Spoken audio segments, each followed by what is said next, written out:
Très cher bien-aimé, Shalom. Je suis le révérend Elalui et ce soir encore je suis là à notre rendez-vous habituel, juste pour que nous puissions continuer de suivre ensemble nos enseignements.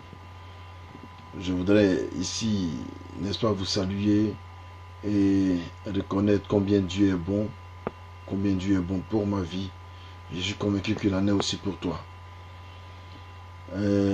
Bien avant de commencer mes propos, je vais saluer ceux qui se connectent, qui sont en direct, parce que c'est du direct que nous faisons. Je vais saluer. Et puis ensuite, évidemment, il y a eu les élections en France. Je vais profiter pour saluer le président de la République, le nouveau président, le tout nouveau président, son Excellence Emmanuel Macron. Voilà, Dieu soit avec lui. C'est lui que Dieu... celui que le choix de Dieu s'est porté pour ces 5 années à venir. Bien avant, nous allons prier et puis on va chanter un cantique et puis on va aborder, n'est-ce pas, notre sujet de manière rapide. Éternel notre Dieu, nous voulons nous abandonner entre tes mains. Nous voulons prier afin que Dieu, tu puisses nous guider. Guide nos vies, guide nos manières, afin que Seigneur Dieu Tout-Puissant, ce ne soit pas comme un homme qui soit vu, mais que c'est le langage de Dieu arrive Seigneur, dans la vie de chacun et que ça puisse porter des fruits. Merci parce que tu apportes le réveil dans le cœur de quelqu'un qui me suit ce soir et qui me suit tous les jours de sa vie au nom de Jésus-Christ. Amen. Voilà. Dieu vous bénisse. Le Seigneur soit avec vous. Denis Massé, voilà, Dieu vous bénisse. Israël Léraud, voilà, le Seigneur vous bénisse. Et puis nous entamons directement. Il y a une chanson que j'aime bien. Nous allons aujourd'hui parler du pardon, n'est-ce pas? Et le grand thème que j'ai choisi, c'est, n'est-ce pas, la puissance du pardon par la prière. La puissance du pardon par la prière, pour dire que l'homme de Dieu ou l'être humain qui prie, qui cherche toujours la face de Dieu, qui rencontre toujours Dieu, n'est-ce pas, il a la capacité, le pouvoir, le monopole de pardonner. Voilà. Le pardon, on va voir tout à l'heure ce que c'est, mais celui qui cherche véritablement Dieu, qui trouve sa foi en Christ, il a un cœur de pardon. Parce que la Bible dit que celui qui ne pardonne pas n'a pas connu Dieu. Voilà, celui qui n'a pas un cœur de pardon, il n'a pas connu Dieu. Donc, ce soir, nous allons, n'est-ce pas, bien écouter. Mais je veux qu'on écoute d'abord cette chanson d'Onel Mala qui va nous faire un peu du bien. Puis on va le chanter ensemble, voilà. Yeah, yeah, yeah. Oh, yeah.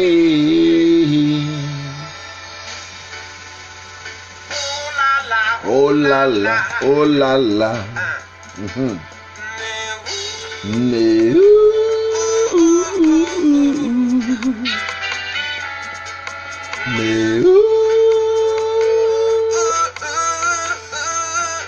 ça c'est Onel Mala en direct. Donc, à personne le mal pour le mal. Pardonnons-nous les uns les autres. Pardonne-nous les uns les autres pour éviter l'immoral. Cela dépend de toi. Se ressaisir est capital. La guerre n'est pas... La paix n'est pas un vain mot, mais c'est un comportement à prendre à nos enfants. Tu as zéro. Le chaos, mais comment? Il faut pardonner.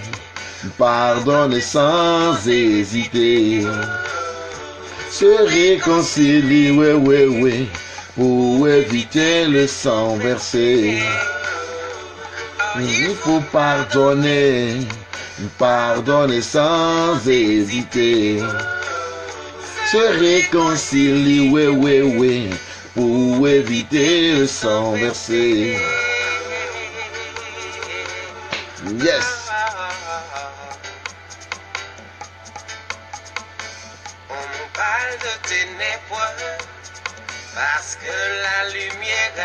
On parle de ténèbres parce que la lumière a disparu. Ce n'est que la flamme de ce flambeau qui fascine, mais c'est pas gâté. C'est un flambeau d'amour. Il s'est fixé en nous. Parce que le Christ nous a aimés. Il a donné sa vie à la croix pour nous. Il a sémé en nous l'amour. Alléluia. Le pardon, alors il faut nous pardonner les uns les autres. Un comportement à apprendre à nos enfants. Eh ouais. On est parti à zéro. On veut éviter le chaos. Mais comment? Qu'il faut pardonner. Pardonner sans hésiter. Se réconcilier, ouais, pour éviter le sang versé. Je vous dis, il faut pardonner. Pardonner sans hésiter. Se réconcilier, ouais, pour éviter le sang versé.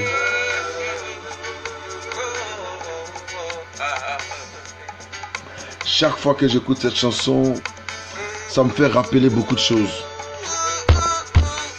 Oh yes.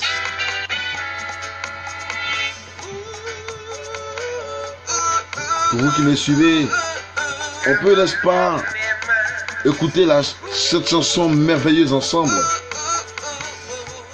Avissé Landry, que le Seigneur te bénisse. Mon fils Billy Alain, sois béni.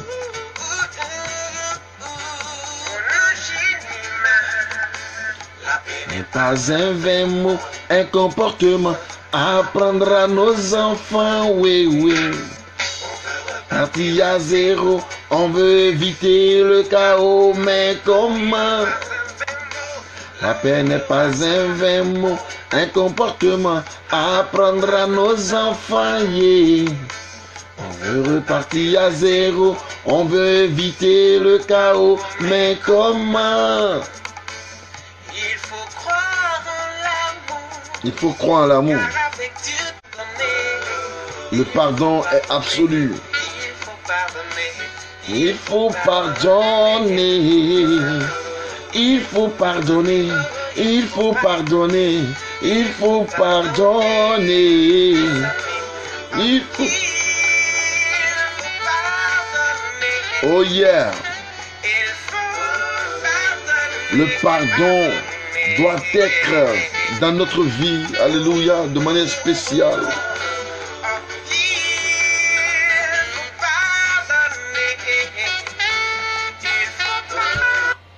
Alors là, c'était Onel Mala, n'est-ce pas, sur le fait que nous devons nous pardonner les uns les autres. Et aujourd'hui, par exemple, je veux parler de la puissance qu'il y a dans le pardon. Et ceci est très important pour que nous puissions savoir un peu ce que c'est que le pardon, parce que le pardon, il est très important. Et si on ne se pardonne pas constamment, le monde est foutu. Est-ce que vous comprenez? C'est pour cela que je parlerai un peu pour que nous puissions comprendre le pardon, une puissance qui libère et qui guérit. Le pardon libère et le pardon guérit. Vous savez, aujourd'hui, il y a des maladies comme, j'allais dire, ce qu'on appelle l'AVC par exemple. On peut mourir d'AVC. Souvent on dit que voilà, c'est parce que la personne cette personne mange trop qu'elle a l'AVC. Non, ce n'est pas ça. La fatigue même là, ça donne AVC. Trop de pensées là, ça donne AVC. Et puis ça tue. Est-ce que vous voyez un peu? Donc il y a tout cela qui peuvent nous détruire. Et le fait de garder dans compte quelqu'un, garder des rancœurs dans le cœur, ça donne des ulcères d'estomac. Voilà, les rancœurs là. Et trop de pensées là, c'est ça qui donne les ulcères d'estomac. Et vous savez aussi que celui qui aime trop conserver, voilà, il est renfermé sur lui. Quand il a des problèmes, il ne peut pas en parler, donc ça le tourmente. Ça, c'est un problème, ça donne l'ulcère aussi. Voilà. Donc, ne pas pardonner, c'est un problème. Voilà. Parce que le pardon en lui-même est une puissance. Et elle libère. Et non seulement elle libère, mais elle guérit. Donc, aujourd'hui, c'est un peu sur le pardon qu'on va parler. Et puis, on va voir à combien de personnes toi tu as pardonné dans ta vie. Et est-ce que tu as une fois même pardonné à une personne dans ta vie? Parce qu'il y a des gens qui disent, par exemple, toi là, je ne peux jamais te pardonner jusqu'à ma mort. Et écoute-moi bien, si tu ne pardonnes pas à quelqu'un jusqu'à ta mort, tu peux mourir. Et si tu meurs, que tu vas trouver Dieu là-bas, tu vas aller en enfer. Parce que tu n'as pas pardonné à quelqu'un. Est-ce que tu vois? Donc, c'est pour ça que le pardon est important dans la vie d'une personne. Donc, premièrement, il faut savoir pardonner. Et secondo, il faut savoir demander pardon. Parce que c'est deux choses et deux grands points. Donc il faut savoir pardonner parce que tu es offensé. Et puis maintenant, il faut savoir demander pardon quand c'est toi qui es en erreur. Parce qu'aujourd'hui, on pense que le pardon, c'est sur un seul côté. Donc on regarde le seul côté et puis on veut avancer dans le seul côté. C'est pas normal. Donc, un des obstacles majeurs à l'épanouissement du chrétien, c'est le ressentiment. Voilà. Un des obstacles majeurs à l'épanouissement de l'enfant de Dieu, c'est le ressentiment. C'est-à-dire, nous avons des sentiments. Il suffit simplement qu'on nous dise quelque chose, on est frustré. Il suffit simplement que quelqu'un hausse le ton, n'est-ce pas? On est frustré. Il suffit qu'une petite situation nous arrive net, on est frustré. Et les frustrations sont des ressentiments qui nous mettent en retard, n'est-ce pas? Qui nous mettent en retard. Parce qu'on ne sait pas faire la part des choses. De telle sorte qu'on ne sait pas ce qui est la vérité ou ce qui n'est pas la vérité. Quand une personne hausse un peu le ton, dit tu ne m'as pas respecté. Tu vois, hier tu as crié sur moi. Mais quel crier sur toi? On ne peut plus parler encore. Vous voyez? Tu peux même, il y a des gens avec qui tu ne peux même pas dialoguer, tu ne peux même pas parler parce qu'ils n'ont pas la notion du pardon. Or, le pardon est très, très, très, très important. Et c'est par rapport au pardon, c'est sur ce fait de ce pardon-là que je veux, n'est-ce pas, parler. Donc, comme je disais, il y a plusieurs obstacles majeurs à l'épanouissement du chrétien, n'est-ce pas? Et l'obstacle principal qui est majeur, c'est le ressentiment. Voilà. Le ressentiment, c'est le fait de se souvenir avec rancune des torts qu'on a subis. Voilà. Un ressentiment, c'est ça. C'est le fait de se rappeler, le fait de se souvenir d'un tort qu'on a subi. Donc des torts qu'on nous subit. Vous savez, nous sommes dans un monde injuste. Un monde où il y a trop de méchanceté qui se passe. Un monde où au fur et à mesure on est confronté à des situations où même nous-mêmes, souvent on ne comprend pas. On ne sait pas où on va. On ne sait pas souvent même d'où on vient. Et c'est difficile. Où nous sommes peut-être humiliés à longueur de journée. Un monde où on nous fait souvent du mal à longueur de journée, où des situations vraiment nous arrivent, où on ne comprend plus rien, où le monsieur et sa femme ne s'entendent plus, où les enfants et leurs parents ne s'entendent plus, et puis beaucoup de choses comme ça. Est-ce que vous comprenez un peu? Voilà. Maintenant, quand on parle des ressentiments, le ressentiment, par exemple, c'est celui qui se souvient du tort qu'on lui a fait, n'est-ce pas? Et c'est ça qu'on appelle les rancœurs. Voilà. C'est ça qu'on appelle les rancœurs. Se souvenir d'un tort qu'on t'a fait, ça veut dire que tu as gardé rancune. Oui, ça c'est la rancune. Parce que celui qui pardonne, n'est-ce pas, même si il ne peut pas oublier, n'est-ce pas, même s'il ne peut pas oublier, parce que oublier serait mieux, mais dans le cas où il ne peut pas oublier, c'est pas la peine qu'il revienne là-dessus s'il a pardonné. Quand tu reviens là-dessus, ça veut dire que tu n'as pas encore pardonné à la personne qui est en face de toi. Or, le pardon est important dans la vie des enfants de Dieu. Le pardon est important dans la vie de chacun de nous. La Bible est claire à ce sujet. Elle nous révèle que pardonner n'est pas un luxe. Voilà. Il y a des gens qui pensent que pardonner c'est un luxe. Voilà. Non, pardonner c'est pas un luxe, mais c'est une nécessité et c'est une qualité. Voilà. Il y a des gens qui n'aiment pas pardonner. Oh, pardonner là, c'est pas parce que si quelqu'un te demande pardon, ce n'est pas parce que toi tu es mieux que la personne qui te demande, que cette personne te demande pardon. Mais en te demandant pardon, si tu arrives à pardonner à la personne, n'est-ce pas, ça veut dire que tu as des qualités, n'est-ce pas, qui sont en toi et qui sont importantes. C'est pour ça qu'il est important, c'est pas un luxe de pardonner, mais c'est une nécessité. Pourquoi? Parce que le pardon libère, parce que le pardon guérit. Le fait de pardonner à une personne, ça t'apporte encore, ça permet à Dieu de jeter un regard favorable sur ta vie. Quand Jésus-Christ apprenait la prière, n'est-ce pas, qu'on appelle aussi la prière quotidienne à ses disciples, il a dit, quand vous priez, dites ceci: notre Père qui es aux cieux, que ton nom soit sanctifié, que ton règne vienne, que ta volonté soit faite sur la terre comme au ciel. Donne-nous aujourd'hui notre pain de ce jour. Pardonne-nous nos offenses, comme nous pardonnons aussi à ceux qui nous ont offensés, et ne nous soumets pas à la tentation. Donc vous comprenez que quand quelqu'un se met dans la posture de pardonneur, la Bible déclare que désormais, il n'est pas livré à la tentation. Parce que regardez bien le chronomètre de la prière que Jésus dit. Voilà. C'est quand nous arrivons à pardonner à une personne qui ne nous soumet pas à la tentation. Mais tant que nous n'avons pas un cœur pour pardonner, nous sommes toujours soumis à des tentations. Nous sommes toujours soumis à des situations, à des incompréhensions. Nous sommes soumis aux troubles. Parce que ce pourquoi nous ne voulons pas pardonner là, ça nous ronge. Et ça devient une plaie dans notre tête. C'est ça qui nous donne souvent des problèmes dans la tête. Ça nous donne des problèmes dans le cœur. Ça nous donne des ulcères malins, des ulcères dans le cœur. Et ça donne aujourd'hui AVC. Et c'est ça que je voulais te dire. Ça donne des maladies terribles. Voilà. Dieu connaît nos cœurs, nos difficultés dans ce domaine. Dieu connaît nos cœurs et nos difficultés dans ce domaine. C'est pourquoi il veut nous aider à expérimenter la puissance libératrice du pardon. Vous savez, Dieu sait que le cœur de l'homme est méchant par-dessus tout et que l'homme n'arrive pas à pardonner à son prochain. Même quand bien même qu'un homme t'a dit je te pardonne, il ment, il ne t'a pas pardonné. Parce que dès que tu donnes dos, il va commencer à parler de la même chose malgré qu'il t'a dit, qu'il t'a pardonné. Imaginez-vous que nous sommes des êtres humains, que la Bible dit que tous ont péché et sont privés de la gloire de Dieu. Tous sont péchés, il n'y a même pas un juste sur la terre. Pas même un seul. Maintenant, Dieu, tu t'en vas confesser tes péchés devant le trône du Père. Et puis imagine-toi que Dieu prend tes péchés tous les jours et puis il montre ça à tes amis. Voilà, tes nouveaux amis, tes machins. Et puis Dieu dit, regarde, il s'est confessé chez moi. Voilà son péché ici. Voilà ce qu'il est. Voilà ce qu'il est. Aïe! Mais c'est parce qu'il te pardonne d'ailleurs qu'il est Dieu qui ne t'expose pas aux autres. Sinon, il peut t'exposer. La Bible dit, il connaît ce qui se passe dans nos cœurs. Il connaît ce même que nous pensons, il le sait. Donc il peut nous exposer à tout moment. Mais Dieu est Dieu. Quand nous allons le voir, pour lui demander pardon pour nos bêtises, pour nos mensonges, pour ce que nous faisons qui n'est point à sa gloire, la Bible déclare qu'il nous pardonne. Et ce qui est intéressant chez Dieu là, quand il nous pardonne, il oublie. Voilà, quand Dieu nous pardonne, il oublie. Donc, nous les hommes, c'est vrai, nous ne pouvons pas oublier le mal qu'on nous fait. Mais dans la puissance du pardon, mais dans le pardon, quand nous apprenons à pardonner, n'est-ce pas, il faut aussi apprendre à laisser tomber véritablement. Parce que quand tu as laissé tomber, toi-même tu es libéré dans ton esprit et tu es libéré dans ton cœur. Le pardon libère.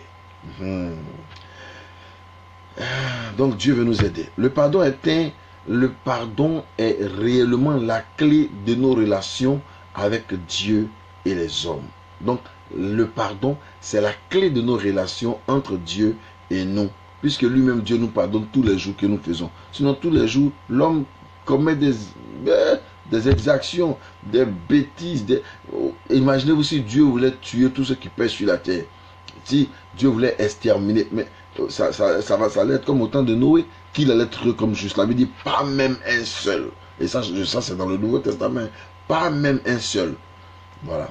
Donc, c'est la relation. L'esprit du pardon peut opérer des miracles, briser les cœurs les plus durs, rétablir des foyers désunis et changer des situations les plus désespérées. Donc, vous comprenez que l'esprit du pardon, premièrement, alléluia, peut opérer des miracles.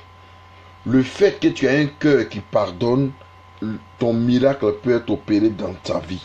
Dis Amen. Voilà. Le fait que tu pardonnes, Dieu, ça veut dire que tu dis à Dieu, Seigneur, je suis disposé à recevoir mon miracle. Puisque ce n'est pas toi, ce n'est pas de ta propre force que tu pardonnes. Donc, derrière le pardon, il y a ce qu'on appelle l'esprit du pardon. Or, cet esprit du pardon, celui qui te donne la force de pardonner là, c'est l'Éternel des armées. Celui qui te donne la force de pardonner là, c'est le Dieu qui t'a créé là. Donc si ce Dieu qui t'a créé là te donne la force de pardonner, qu'est-ce que toi tu dois faire? Tu dois être simplement soumis à la volonté de Dieu. Tu dis simplement à Dieu, Seigneur, merci de m'accorder ta grâce et merci de m'accorder la force de pouvoir pardonner. Parce que si c'est moi-même là, je ne peux pas. Mais c'est toi qui m'as donné la force de pardonner. Donc, si quelqu'un pardonne, son miracle peut se produire. Le pardon produit le miracle. Donc ton pardon, le pardon que tu accorderas à une personne produira un miracle obligatoirement dans ta vie. Ne crois pas que le fait de pardonner à une personne, ça te laissera 0-0. Non, ça ne peut pas te laisser comme ça. mais ça va créer ton miracle, ça va opérer ton miracle. Tu vas voir ton miracle parce que tu as appris à pardonner. La Bible déclare que sur la croix, Jésus-Christ s'est élancé en disant à son Père, Père, pardonne-leur car ils ne savent pas ce qu'ils font. Le simple fait que Jésus-Christ a demandé pardon à son Père pour nous, alléluia, c'est comme s'il nous pardonnait à nous pécheurs. Et le fait qu'il nous pardonne, ça lui a valu la résurrection, alléluia. Ça lui a permis de vaincre la mort, de vaincre, n'est-ce pas, le monde spirituel et de sortir libre vainqueur parce qu'il ne devait à personne. Ton pardon peut créer ton miracle. Le pardon que tu as dans ton cœur fera que la mort s'éloignera de toi parce que celui qui pardonne est un fils de Dieu. Oui. Donc, l'esprit du pardon peut créer le miracle. Donc, l'esprit du pardon peut briser les cœurs les plus durs. Oui, l'esprit du pardon peut briser les cœurs les plus durs. Imagine-toi que tu as eu des problèmes avec quelqu'un. Tu as eu des problèmes avec quelqu'un. Mais la seule chose, pourquoi tu ne peux pas demander pardon? Tu vois? Pourquoi tu ne peux pas demander pardon? Tu as eu des problèmes avec quelqu'un, demande-lui pardon. Parce que le pardon libère, le pardon crée le miracle. Donc si c'est pas à toi qu'on demande pardon que et puis toi tu peux donc si on vient te demander pardon que tu acceptes le pardon, mais aussi il y a le fait que si toi-même tu es en erreur, tu puisses demander pardon. Parce qu'imagine-toi, tu commets des actes ignobles, tu fais ce qui n'est pas bon devant le trône du Père, et par exemple tu as volé le pain de ta soeur, ou tu as volé les chaussures de ton ami, ou tu as volé son argent, et puis maintenant on découvre la chose sur toi, tu vois, et puis la personne doit par exemple te condamner, ou je sais pas moi, te convoquer à la police ou quoi que ce soit. Mais tu vas voir que quand tu vas te mettre à demander pardon à la personne, même si la personne avait un cœur dur, un cœur difficile à accepter le pardon, pour toi, le fait que tu lui demandes pardon, qu'elle entende le petit mot là, pardon, il n'y a rien à faire. Cette personne te pardonnera. Ça dépend de comment quand on demande pardon. Par exemple, toi, tu fais quelque chose à quelqu'un, puis tu viens, bon, je te demande pardon. Aïe, il y a longtemps, ils t'ont engagé. Il y a longtemps, ils ont envoyé au moins pour 200 kilos dans ton oreille. Mais non, ce n'est pas comme ça. Le pardon se fait avec beaucoup d'humilité et beaucoup de soumission. C'est dans l'humilité que Dieu verra, n'est-ce pas, ta sincérité, et puis il te pardonnera.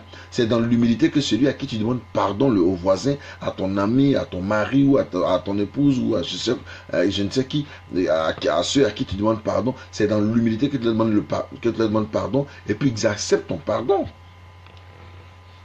Oui. Donc le pardon, je vous ai dit, ça peut créer des miracles, ça peut briser les cœurs les plus durs. Le pardon peut rétablir des foyers désunis. Il y a des foyers qui ont été détruits, qui ont été détruits, qui ont été réduits à néant. Mais il a fallu seulement le mot pardon pour que des foyers se réconcilient. Le pardon est réconciliateur. Voilà. Le pardon aussi peut changer des situations, n'est-ce pas, les plus désespérées. Même s'il y a une situation que tu es au bord de la prison, la Bible dit, quand quelqu'un s'en va te condamner chez le juge, malgré que tu as fait mal, et puis ça va te condamner chez le juge, pendant que tu es en route avec lui, là, il faut lui demander pardon. Il faut négocier avec lui. Il faut vraiment lui demander pardon. Il faut dire que tu es désolé. Il faut lui dire que vraiment tu regrettes ce que tu as dit, ce que tu as fait là. Tu regrettes. Regarde, le cœur de l'homme là, la seule chose qui peut toucher le cœur de l'homme, c'est le pardon. Le petit mot du pardon là. Vous voyez, il y a le P, il y a le A, il y a le R, il y a le D, il y a le O et puis il y a le N. Le pardon est un mot de 6 lettres. Imaginez-vous. 6, c'est le chiffre de l'homme. Dieu ne fait jamais rien au hasard. Voilà. 6, c'est le chiffre de l'homme. C'est pour ça que le pardon là soumet le cœur de l'homme. Même le cœur le plus endurci là. C'est le pardon qui peut le soumettre. Ben oui. Ben oui. Voilà.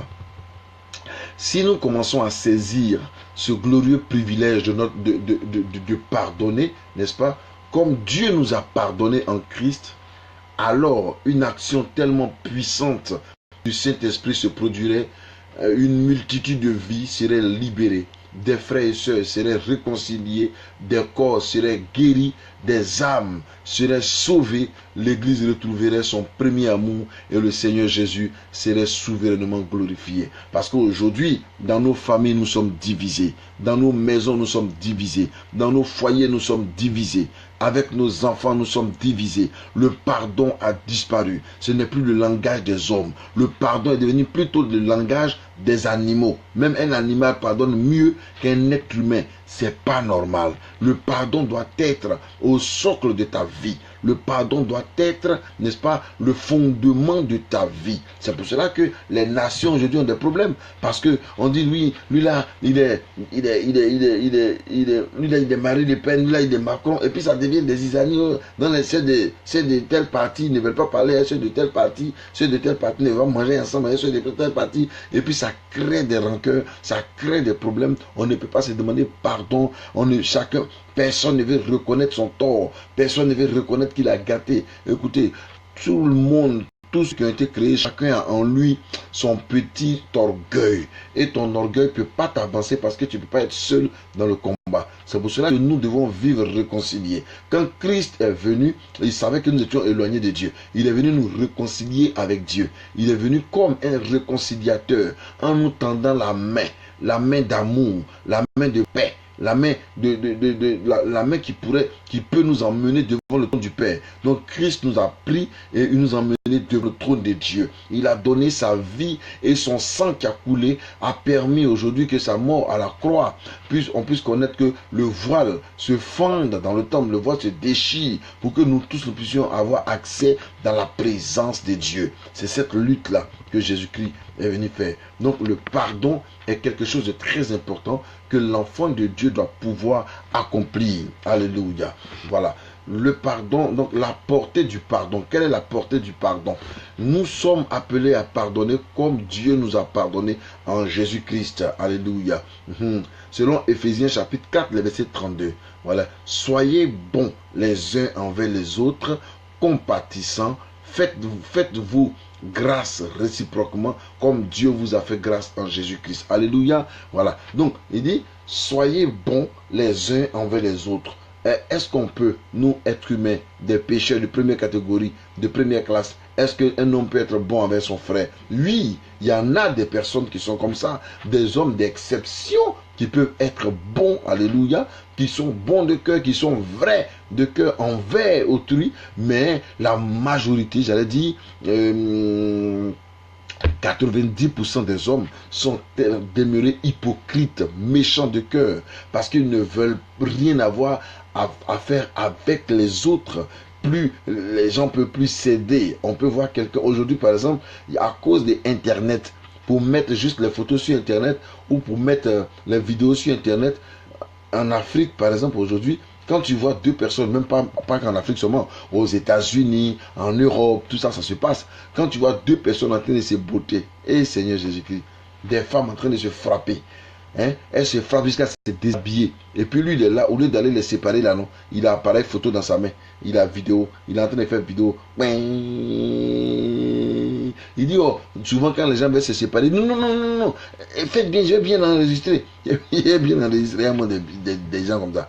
Donc ils enregistrent juste pour aller mettre ça sur Facebook, pour aller ça sur les réseaux sociaux, pour dire que voilà, il a eu quelque chose, il a mis ça aussi sur les réseaux sociaux, donc c'est pour que ça puisse créer le buzz. Écoutez-moi bien, vous voyez, ça c'est des choses qui sont en train d'entrer dans nos mœurs et qui peuvent nous détruire, parce que l'amour de Dieu a disparu. Donc, aujourd'hui, par exemple, dans nos églises, ça c'est aussi, en Afrique même là, c'est encore plus accentué, vous voyez. Aujourd'hui, tout le monde est devenu photo. Avant, quand nous on était encore petit, là, c'est les Anango, les Nigériens, là, les Bodas, là, c'est eux qui nous prenaient photo. Et puis ils nous envoient. Hein? Mais aujourd'hui, là, quand tu es dans toutes les églises en Afrique, chacun a son téléphone dans sa main. Chacun a une caméra dans son téléphone. Donc pendant que le pasteur prêche, tout le monde est caméraman. Donc on ne peut plus prendre les caméramans pour venir filmer nos cultes. Ah oui, parce que tout le monde est caméraman. Donc tous les portables sont dressés comme ça. Et tout le monde fait photo au pasteur. Waouh, c'est merveilleux ça. C'est pas normal. Faut pas qu'on prenne les choses comme genre. Voilà. Donc il faut qu'on soit bon les uns envers les autres, compatissants, Hein, faites-vous grâce réciproquement. Il faut nous pardonner réciproquement. Alléluia. Donc si tu as des problèmes avec ta famille, il faut apprendre à demander pardon. Si tu as tort dans un problème, apprends à demander pardon. Si quelqu'un te demande aussi pardon, il faut accepter le pardon. Parce que le pardon est important dans la vie d'une personne. Le pardon crée le miracle. Si quelqu'un ne pardonne pas, il n'est pas de Dieu. Si quelqu'un ne pardonne pas, il n'a pas l'amour de Dieu. Pourquoi même aujourd'hui, le monde est devenu le monde pardonne beaucoup mieux, plus que nous qui sont chrétiens.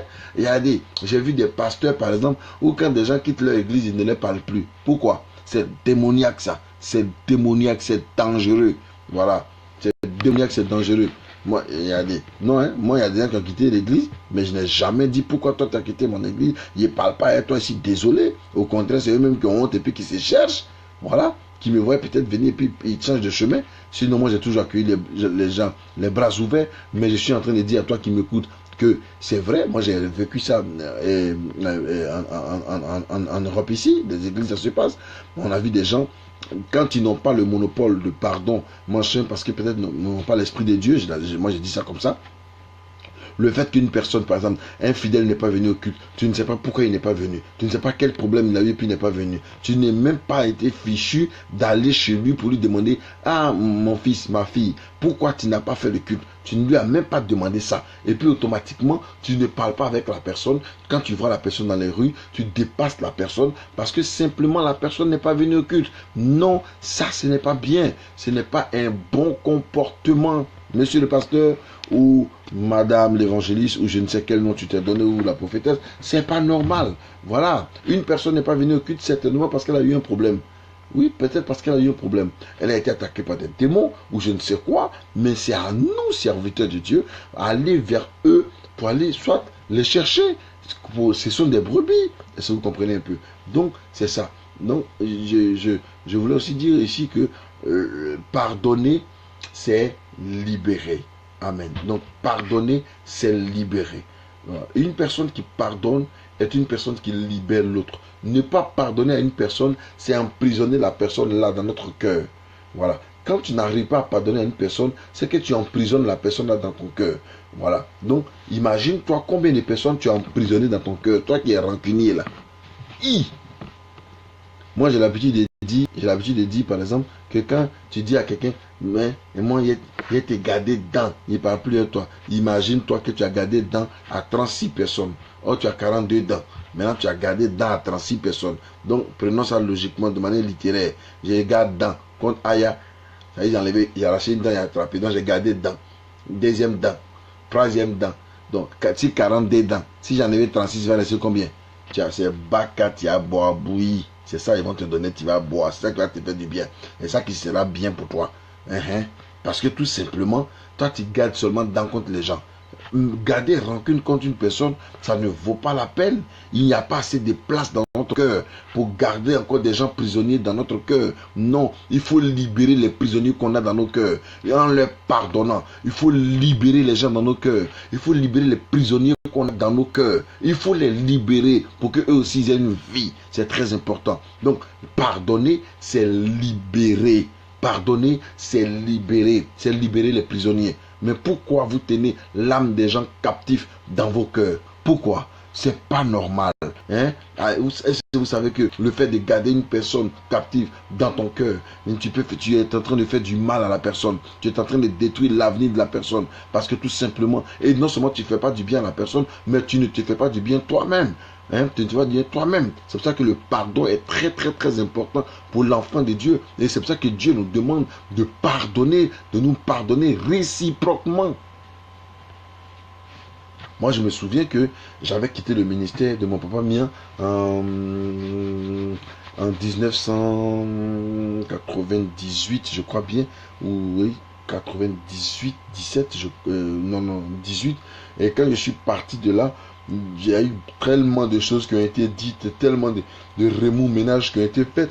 Et puis, 3 mois après ma sortie de l'église, je suis allé lui demander pardon. Je suis allé chez lui. J'ai trouvé le révérend Sidney là-bas. Et puis, ils étaient à table. Et puis, je me suis assis, je me suis couché par terre à sa porte. J'ai dit, papa, je suis venu te demander pardon. je suis venu te demander pardon. Il m'a regardé et dit, non, il est là, qui devant ma porte, sort de chez moi. Tu n'es pas le bienvenu chez moi. Il dit, le vieux, je suis venu te demander pardon. Je suis ton fils. Il faut que tu me pardonnes. Il ne voulait rien savoir. Il voulait même me dépasser. Sa femme lui disait, il faut accepter le pardon de ton fils. Il ne voulait rien savoir. C'est le révérend Sidney qui lui a dit, ah, mon frère, ton petit est venu te voir, il faut l'écouter quand même. Et quand il m'a écouté, que j'ai demandé pardon à mon père, en pleurant, il m'a dit ceci. Il s'est mis alors à pleurer avec moi. Et il a fait une prière qui m'a plu ce jour-là. Il a commencé à prier, puis il dit à Dieu, Seigneur, toutes les malédictions que j'avais lancées sur sa vie, je les annule au nom de Jésus-Christ. Tout ce que j'avais dit de mauvais sur sa vie, j'annule cela au nom de Jésus. Regarde, quand tu pardonnes à une personne, ou quand tu sais demander pardon à une personne, le pardon te libère, le pardon te délivre. Même si la personne avait emprisonné ton âme, t'avait attaché, tu es prêt à te tuer, le pardon fera qu'il se pliera. Le pardon fera que ton âme sera libérée, de telle sorte que ton miracle s'opérera au nom de Jésus-Christ de Nazareth. Le pardon qu'apporte ton miracle. Alléluia. En grec, parce que le pardon vient du mot grec qui dit aphéimi. Aphéimi. Voilà. Qui signifie éloigner de, faire disparaître, libérer. Vous voyez? Donc, qui signifie, qu'est-ce que je disais là? Éloigner de, faire disparaître et libérer. Donc, le pardon, vous voyez, c'est dans son sens étymologique en grec, et qui dit aphéimi, signifie éloigner de. Donc, le pardon, c'est éloigner de. On enlève quelqu'un de quelque part pour l'éloigner d'eux. On enlève une chose d'une situation pour l'éloigner d'eux. Donc, il faut éloigner d'eux. Voilà. C'est aussi faire disparaître, c'est libérer. Voilà pourquoi quand Dieu nous pardonne, il l'oublie. Mais quand nous, les êtres humains, quand nous on pardonne là, on n'oublie jamais. Et c'est pas normal. Voilà. Il faut, dès que vous êtes connectés, partager en même temps la vidéo pour que ceux qui ne nous ont pas encore pris en marche puissent nous prendre en marche et que nous puissions ensemble glorifier le Seigneur. Aujourd'hui, le thème, c'est la puissance du pardon. Le pardon qui libère, le pardon qui guérit. Et je suis en train de donner ici les secrets du pardon, de pourquoi il faut pardonner pour ne pas tomber malade. Vous savez, quand on tombe malade, les maladies que nous subissons, là, il y a beaucoup qui proviennent de cela. Hein. Quand on n'arrive pas à pardonner, voilà, ça devient un problème en nous et ça ronge. Imagine-toi que tu as pris l'âme d'une personne et puis tu as mis ça en toi et puis tu as fermé dessus parce que tu ne lui as pas pardonné. L'âme, c'est un exemple, hein. L'âme là a des dents. L'âme de la personne là vit. Est-ce que tu comprends un peu? Donc, tu prends, toi-même, que si on prend un insecte vivant et puis on met dans ton corps là, ça va pas te faire bizarre. Les femmes qui tombent enceintes là, quand il y a un bébé dans ton corps là, ça te fait pas bizarre. Donc c'est comme ça, l'âme d'une personne qui est en toi risque de te ronger, de te détruire parce que tu l'as emprisonné dans ta chair, dans ton cœur. Donc ça va te détruire. Donc chaque fois que tu vois la personne, tu as mal au cœur. Oh, la personne passe, la personne est tranquille. La personne ne sait même pas que tu es en train de te tuer. Voilà. Et le cancer aussi provient de là. L'ulcère d'estomac provient de là. Et l'AVC d'aujourd'hui là, c'est ça. Même les insuffisances rénales et tout ça là. Tout ça, ça donne ça même. Toutes les maladies, ça donne ça. Matthieu chapitre 6, verset 12 à 15. Dieu dit, quand Dieu nous pardonne, il fait disparaître nos péchés comme s'ils n'avaient jamais existé. Est-ce que vous voyez? Donc selon Matthieu chapitre 6, verset 12 à 15, quand Dieu nous pardonne nos fautes là, il fait disparaître. C'est un peu ce qu'il disait. Dieu n'a jamais pardonné à une personne son péché et puis il va prendre pour se balader avec voilà où mon enfant est venu se confesser ici, où, voilà comment il est. Où. Dieu ne fait pas ça. Quand Dieu, tu lui as demandé pardon là, il oublie ton péché. Mais quand nous les hommes on pardonne, dès que la personne donne notre dos en même temps, soit on prend notre téléphone. Abi, le pasteur s'est confessé en fin de compte. Mais c'est qu'il a dit. Ou bien c'est le pasteur qui prend le téléphone. Joël, la soeur est venue se confesser enfin. la sœur a reconnu que elle a fait du mal, voilà. Et puis on commence à dénigrer, on commence à dire des choses qui n'ont pas de sens. Mais quelqu'un est venu se confesser, quelqu'un est venu te demander pardon, alléluia. Quelqu'un est venu demander pardon, non, nous lui pardonnons. Et le pardon doit te permettre, n'est-ce pas, de réussir. C'est pour ça que quand tu pardonnes, il faut apprendre à oublier quand tu pardonnes. Et c'est très important pour la suite de ta vie. Alléluia. Dans le psaume 103, le verset 12, n'est-ce pas? Dans le psaume 103, le verset 12, autant l'Orient est éloigné de l'Occident, autant il éloigne de nous nos offenses. Si en pardonnant, nous considérons l'offense comme si elle n'avait jamais existé, nous n'aurions pas à tenir compte des fautes du prochain. Vous voyez? Donc, autant nos fautes, quand nous confessons là, autant Dieu les éloigne de nous. C'est comme ça que l'Orient est éloigné de nous. Mais la Bible dit que quand nous confessons, voilà, Dieu là, lui, il efface nos fautes de manière complexe. Il efface ça même, pour ne pas que ça revienne. Voilà, ça c'est, il faut que nous prenions en compte. Si en pardonnant, nous considérons l'offense comme si elle n'avait jamais existé, nous n'aurions pas à tenir compte des fautes du prochain.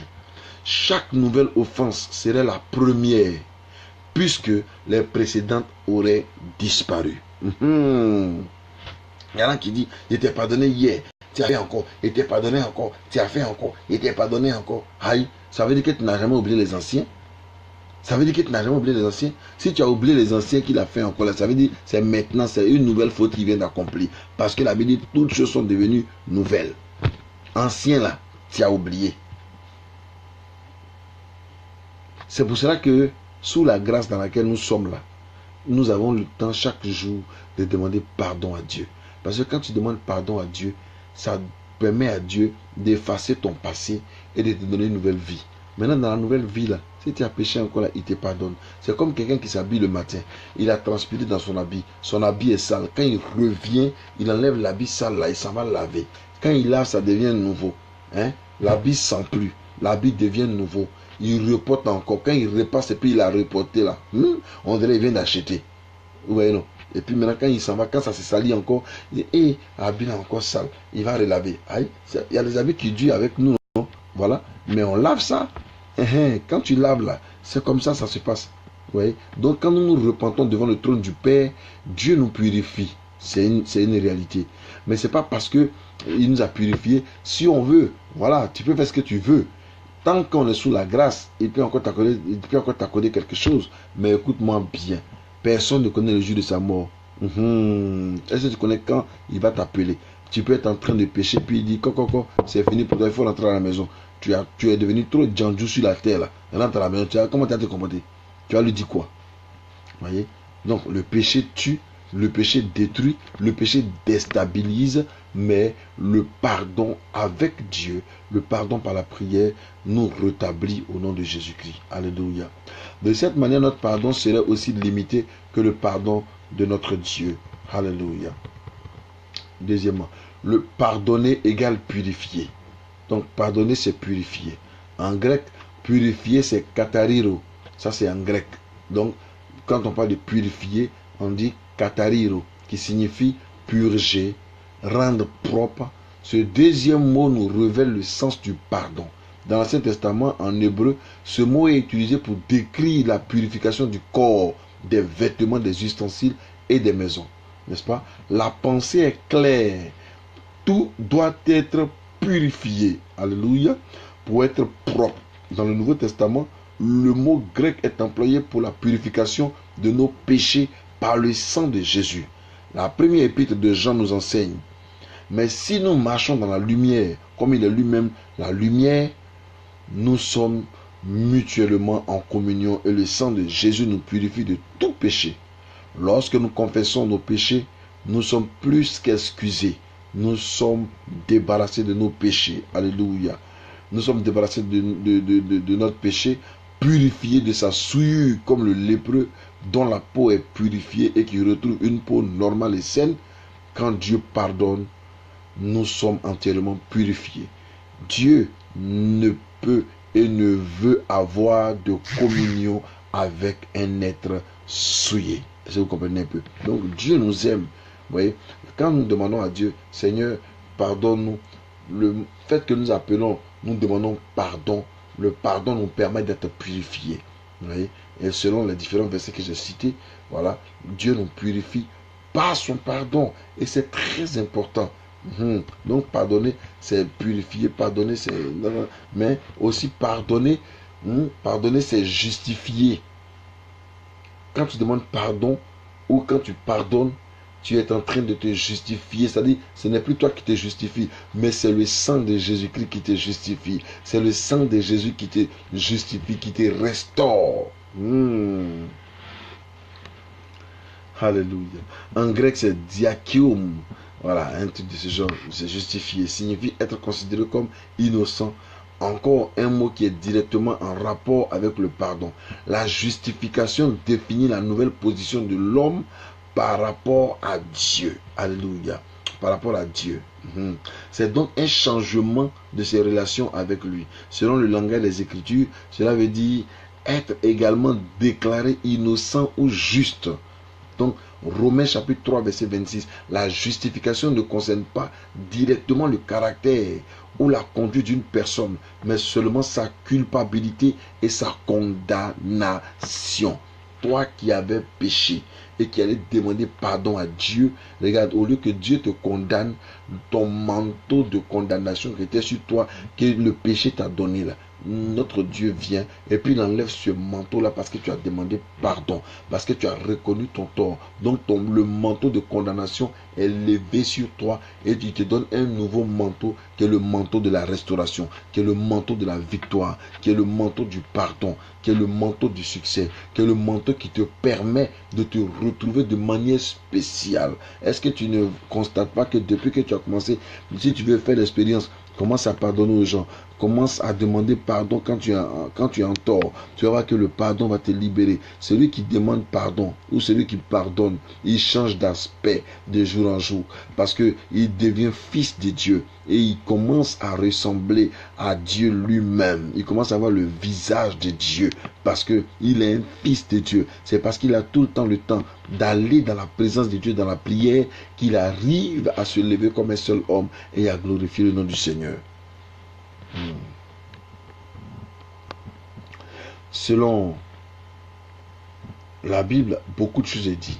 Quand Dieu pardonne, nous pensons aussi à notre position légale devant lui. Il n'y a plus rien dans la loi qui puisse nous condamner, car Christ a accompli la loi et il est devenu notre justice. 2 Corinthiens chapitre 5, verset 21. Quand le Seigneur nous a pardonné, vous voyez, quand nous avons reçu le pardon du Seigneur, nous ne sommes plus sous le coup de la condamnation. Nous sommes justifiés. Alléluia. Nous avons été justifiés, déclarés innocents par le sacrifice de Jésus-Christ. Désormais, nous pouvons nous présenter devant Dieu comme Jésus se présente devant son Père, sans aucun sentiment de culpabilité, d'infériorité et de crainte, selon Romains chapitre 8, verset 1. Gloire à Dieu. Il y en a quand ils se présentent devant Dieu, ils se disent, est-ce que Dieu m'entend? Ils sont dans un état de culpabilité, ils sont dans la faiblesse. Ils se disent, avec tout ce qu'il a fait sur la terre, c'est sûr que Dieu ne m'entend pas. Qui t'a dit que Dieu regarde tout ce que tu as fait sur la terre? Si tu t'es réellement repenti, tu t'es approché de Dieu dans la prière de manière exceptionnelle, l'Éternel t'accorde son pardon et tu deviens une nouvelle personne. L'Éternel t'accorde son pardon et tu deviens quelqu'un de nouveau.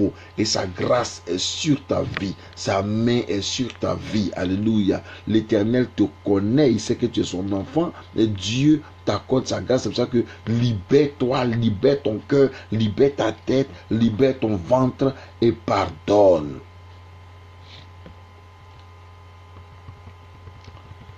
Oui. Pardonner, c'est naître de nouveau. Celui qui pardonne, voilà, pardonner, c'est naître de nouveau. Vous voyez? Qu'est-ce que cela veut dire? Naître de nouveau, c'est engendrer, régénérer. Voilà, régénérer. La nouvelle naissance est une autre expression biblique étroitement liée avec n'est-ce pas, le pardon. Elle est plus spécialement employée dans l'évangile de Jean et dans la première épître, n'est-ce pas, de Pierre. En parlant à Nicodème, Jésus dit, si un homme ne naît de nouveau, il ne peut voir le royaume des cieux. Alléluia. Il ne peut voir le royaume des dieux. Jean chapitre 3, le verset 3. Dans la perplexité de Nicodème, Jésus souligne cet impératif. Il faut naître de nouveau. Naître de l'esprit. Jean chapitre 3, verset 6 à 7. N'est-ce pas? Pierre répète, n'est-ce pas, ces mêmes paroles aux premiers chrétiens. Vous avez été régénérés. Voici le mot grec. Non pas une semence corruptible, mais par une semence incorruptible, par la parole vivante et permanente de Dieu. Selon 1 Pierre chapitre 1, verset 23. La parole incorruptible égale inaltérable, intègre, honnête, la parole qu'on ne peut pas remplacer. Voici pourquoi l'apôtre Paul pouvait dire, si un ange venait m'annoncer un autre évangile, qu'il soit anathème, c'est-à-dire qu'il soit maudit, parce qu'il y a un seul évangile. Donc vous voyez comment le pardon est aussi important. Le pardon est très très très important dans le cœur de l'homme. Celui qui ne veut pas pardonner, il n'est pas de Dieu. C'est qu'il est un fils de diable. Il est un fils de l'abomination. Voilà, parce que tu ne veux pas pardonner. Très important. L'image est frappante. Le péché nous a tellement défigurés, déformés, faussés et pervertis qu'un pardon superficiel aurait été insuffisant. Nos péchés nous ont tellement confondus que un pardon superficiel n'allait rien nous faire. Voilà. Et c'est pour ça que Dieu a pris cette charge sur lui-même. Nous avions à recommencer à zéro. Nous avions besoin d'être régénérés, d'avoir la conscience libérée de toute culpabilité. Quand Dieu pardonne, vous comprenez, quand Dieu pardonne, il fait de nous une nouvelle créature. Les choses anciennes sont passées et toutes choses deviennent nouvelles. 2 Corinthiens chapitre 5, verset 17. Vous ne voyez pas comment c'est merveilleux? Vous voyez pas comment c'est merveilleux? Regardez bien, quand vous pardonnez à une personne, vos relations deviennent encore plus merveilleuses, plus glorieuses. C'est pour cela qu'il faut apprendre à pardonner. Les rancœurs, ça ne sert à rien. Garder rancune dans son cœur, ça donne AVC. Ça tue. Garder rancune dans son cœur, c'est garder l'âme d'une personne dans son cœur. Vous qui gardez contre les gens, là. Vous qui gardez rancune contre les gens, là. Vous que vos cœurs, il y a tellement de place pour respirer dans vos cœurs. Il y a tellement de chambres salons, ou bien de 2 chambres salons, tellement de compartiments dans votre cœur, que vous avez le temps de garder des gens dans votre cœur. C'est désolant et c'est décevant. Vous qui êtes les pères, pardonnez à vos enfants. C'est très important. Voilà. On dit, oh, le frère là, regardez comment il s'habille. Moi, il ne peut pas parler avec lui. Un jour, Seigneur Jésus-Christ, Seigneur, il était à Abidjan. J'étais à Abidjan. J'étais mes enfants. Et puis, on a trouvé 2 sœurs chrétiennes, n'est-ce pas? Donc, nous, on rentrait à la maison. Donc, dès que j'ai garé ma voiture nette, et puis les sœurs sont venues là, et puis elles ont eu les portes fermées, voilà, elles ont eu les portes fermées, et puis on devait, donc elles nous ont trouvé, elles ont dit, qui vous êtes? Que nous, on est des chrétiens, on ne peut pas parler avec les païens. J'ai dit, bon, nous, on est les païens. Parce qu'elles ne savaient pas que j'étais pasteur, et elles ne savaient pas que aussi les autres étaient des évangélistes. Et j'ai dit, bon, nous, on est des païens. Ah, donc nous, on ne peut pas parler avec vous. Et regardez, il est près de tard dans la nuit, vous êtes arrêté devant ma porte, ils ont bouclé votre porte, Abidjan qui était aussi dangereux comme ça, et puis vous êtes là, on ne peut pas vous parler. J'ai dit, quel est votre problème actuel? Non, notre grand frère dit, il ne faut pas venir chez lui là-bas, des grandes femmes, des grandes femmes, chez lui là-bas, elles sont en train de raconter leur vie. J'ai dit, bon, montez dans la voiture, je vous accompagne. Ouh là là! En plus, le païen veut qu'on monte dans sa voiture, mes enfants commençaient à rire. Aïe!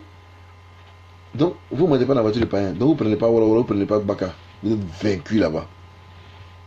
Je ne leur ai même pas dit à la fin que j'étais pasteur. Mais j'ai tout fait pour qu'elles retrouvent la route de la maison et qu'il a négocié avec leur frère et puis leur frère vient les chercher. Mais à la fin, plus tard, certainement, elle-même, elle pense qu'un jour comme ça, elle passait là et puis elles se sont renseignées, on leur a dit que j'étais pasteur.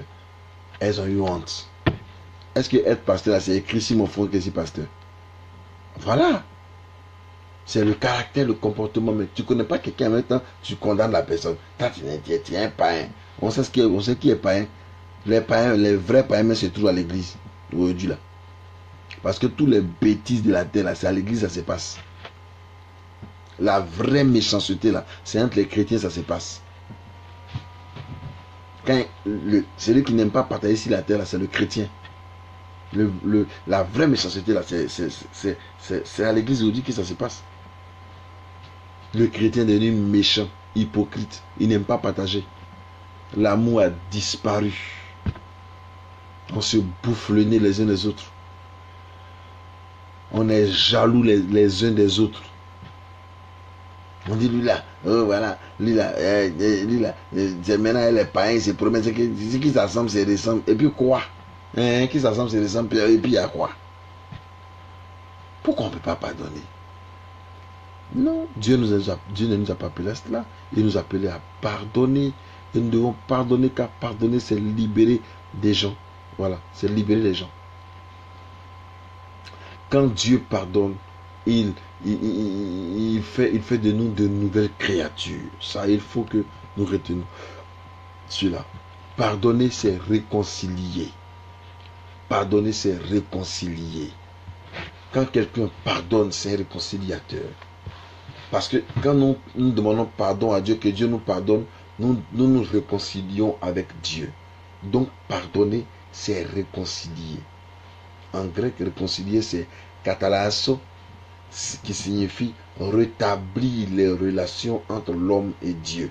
Initialement, cette expression était utilisée pour échanger de l'argent et plus tard pour changer l'hostilité entre amitié, selon Romains chapitre 5, verset 10. C'est l'homme et non Dieu qui avait besoin d'être réconcilié. Vrai ou faux? C'est nous les hommes qui avions eu besoin de nous réconcilier. Parce que Dieu demeure Dieu. Dieu n'a jamais changé. Par contre, nous les hommes, nous sommes changeants. Nous changeons à tout bout de vent. Aujourd'hui, nous sommes bleus. Demain, nous sommes verts. Après-demain, on est rouge. Les hommes caméléons. Les chrétiens caméléons. C'est pour cela qu'aujourd'hui, il n'y a pas de chrétien fixe. On ne sait pas lui là qui l'a baptisé. On ne sait pas lui là dans quelle église forcément il est. Aujourd'hui, on est dans l'église de Kofi Yao. Parce qu'on dit chez Kofi Yao, ça marche fort. Après, demain, on est chez Kwadjokan. Parce que chez Kwadjokan, ça marche fort. Après, on dit, voilà, le pasteur Gaston a ouvert son église. Ouh, lui là, seulement quand il presse là, le feu sort par ses narines. Voin. Et puis, on est là-bas. On dit, non, Gaston, le feu sort plus dans ses narines. Parce qu'il a péché contre l'Éternel. Mais allons voir. Il y a un voyant qui est arrivé. Ils ont dépassé maintenant la catégorie des prophètes. C'est devenu maintenant voyant. Allons voir le voyant, le voyant pasteur Ouedraogo.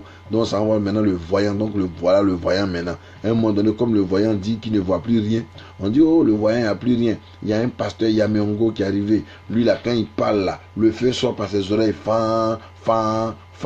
Et puis maintenant, donc on ne sait plus au juste qui est chrétien de qui. Et on ne sait même pas qui est ton père spirituel. On ne connaît même plus qui t'a baptisé. Et c'est dangereux.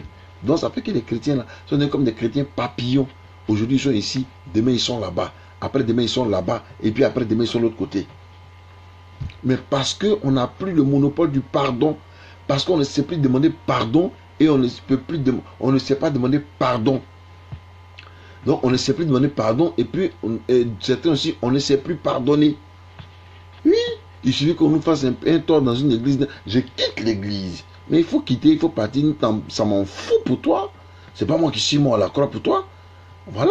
C'est pas moi qui suis mort à la croix pour toi. Tu es parti, tu t'en vas. Mais de grâce, ce que l'enfant de Dieu doit savoir, le pardon est très important dans le cœur du chrétien.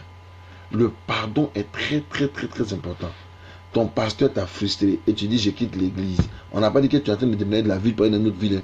Tu es dans la même ville là, et puis tu dis je quitte l'église. Bon, tu as quitté l'église, tu vas aller dans l'église d'à côté. C'est pas les mêmes êtres humains qui tu as trouvé là-bas. Demain quand on te déçoit là-bas, tu dis non, je quitte l'église. Et puis ta balade commence. Tu vas devenir Edouard Baladou. Il ne faut pas te réconcilier avec tes pasteurs pour rester dans le même lieu et puis vous allez avancer. Il faut dire non, le pasteur, je pense qu'il exagère un peu, c'est un pécheur. Et puis quoi? Tu n'es pas un pécheur toi? Tu n'es pas un pécheur? Ah non, le pasteur, il parle trop d'argent. Mais il faut lui dire, il n'a qu'à changer son message. Dis-lui, parle avec lui, fais-le asseoir, parle avec lui. C'est vrai, il a la vision. S'il t'écoute, bon. La Bible dit, si tu as quelque chose contre quelqu'un, va vers lui. Parler. Maintenant, s'il ne t'a pas écouté, prends les responsables. S'il ne t'a pas écouté, là, c'est au mais tu n'as fait aucune démarche. Tu n'as fait aucune démarche. Et automatiquement, tu es contre la personne. Que le Seigneur nous aide. Tu n'as fait aucune démarche pour que la personne comprenne ou tu mettes la personne au devant, en face de ses erreurs. Aucune. Et alors, aucune. Et c'est toi qui plais. C'est pas normal. Voilà. Donc, c'est l'homme et non Dieu qui avait besoin d'être réconcilié. Le péché n'a jamais atténué l'amour de Dieu, n'est-ce pas, ou changé cet amour en haine. Voilà. Ce n'est pas Dieu qui avait besoin d'être apaisé, mais l'homme qui avait besoin de passer de l'état de rébellion à un état de repentance afin de recevoir l'amour de Dieu selon 2 Corinthiens chapitre 5 verset 18 à 19. Quand Dieu pardonne, son but est avant tout de rétablir la communion rompue par le péché de l'homme. Quand Dieu te pardonne, c'est pour rétablir la communication entre toi et lui. Alléluia. Quand Dieu te pardonne, c'est pour que vous puissiez parler à nouveau. Pour que vous puissiez parler à nouveau. C'est très important.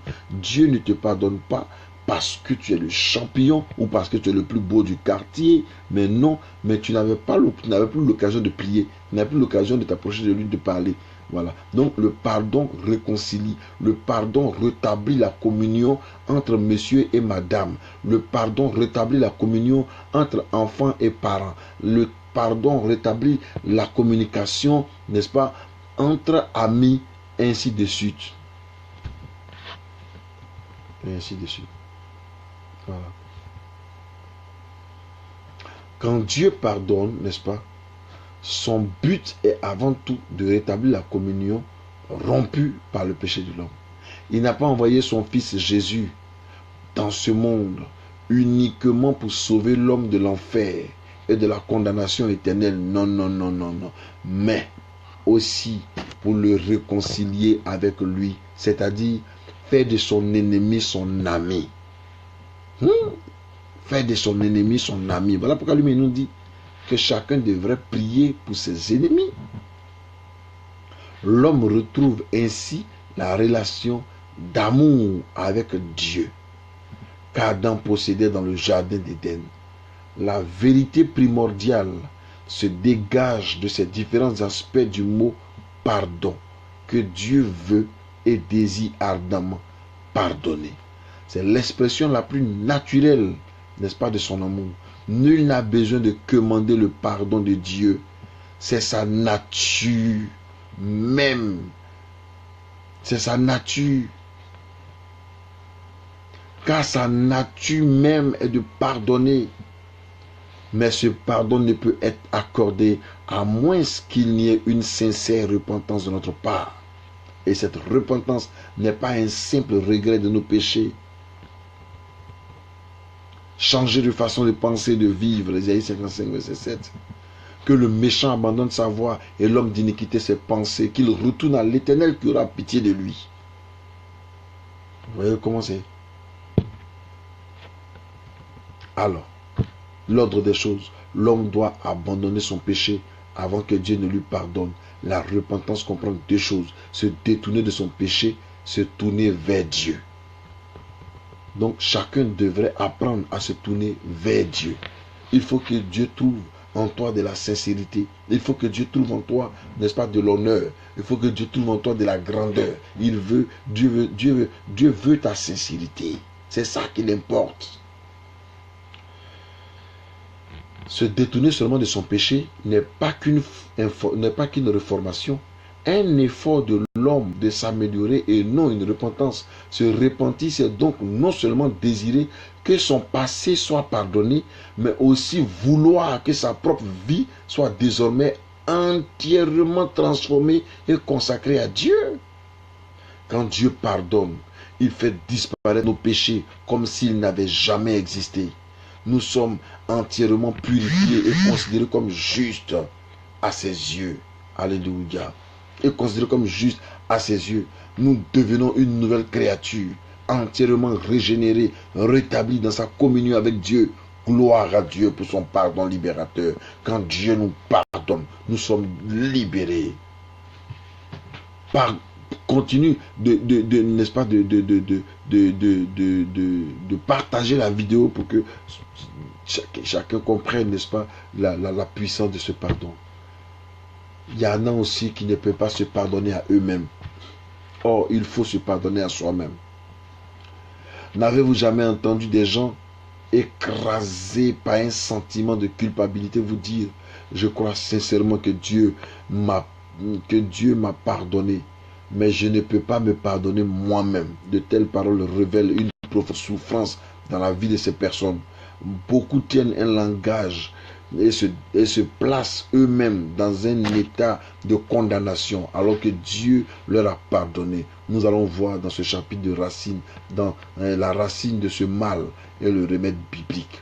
Judas qui a vendu Jésus-Christ, vous savez, le Seigneur lui avait déjà pardonné, mais Judas, il ne pouvait pas se pardonner lui-même.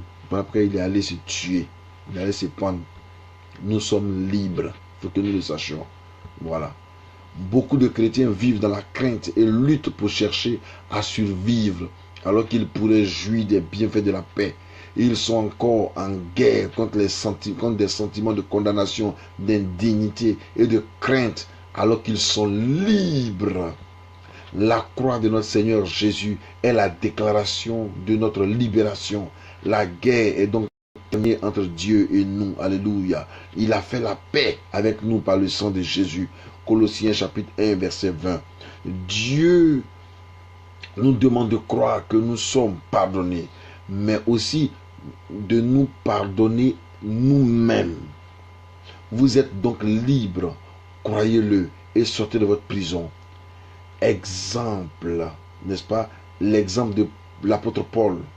Le Seigneur lui a beaucoup pardonné et lui-même a dû apprendre à se pardonner. S'il n'avait pas appris une fois pour toute cette leçon, il aurait pu avoir le sentiment, chaque fois qu'il était persécuté ou rejeté, d'être puni par Dieu pour tout ce qu'il avait fait aux chrétiens. Vous savez, aujourd'hui, quand quelqu'un est condamné, quand quelque chose lui arrive, il dit: ça c'est le péché de mes ancêtres là qui me fatigue. J'ai péché en 1900, c'est ça qui me fatigue. Mais si des péchés qui n'ont pas encore compris, ça te fatigue. Mais si tu as déjà repenti, ça ne peut pas te fatiguer. Ouais.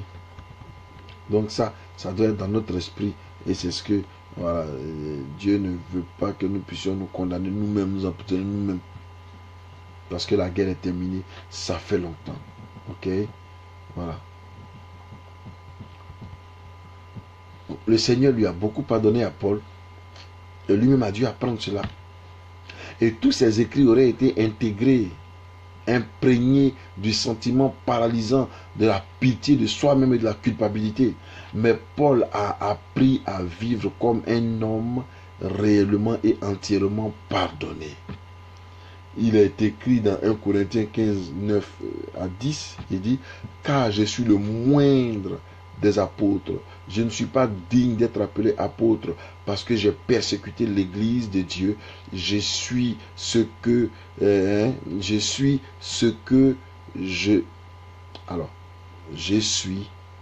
ce que je suis, et sa grâce envers moi n'a pas été vaine.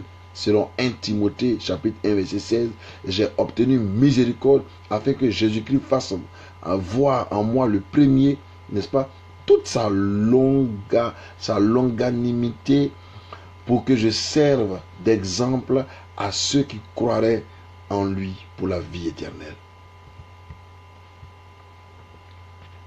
Paul nous exhorte donc à suivre son exemple et à nous réjouir de notre pain, n'est-ce pas, de notre plein pardon.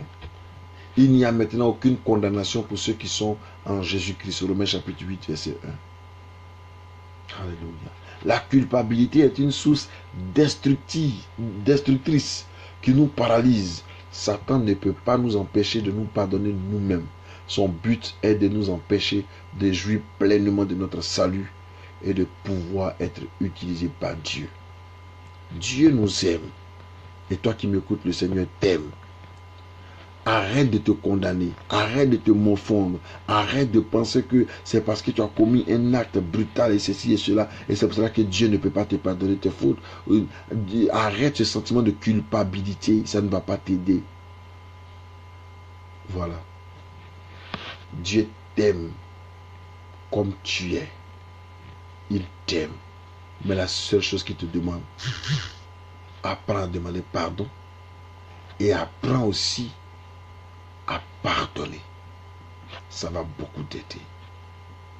C'est pour cela que j'ai voulu donner cette exhortation sur la puissance du pardon, parce que le pardon libère de la maladie. Le pardon guérit. Vous voyez? Et c'est très important. Ceci étant, que Dieu vous bénisse. Shalom.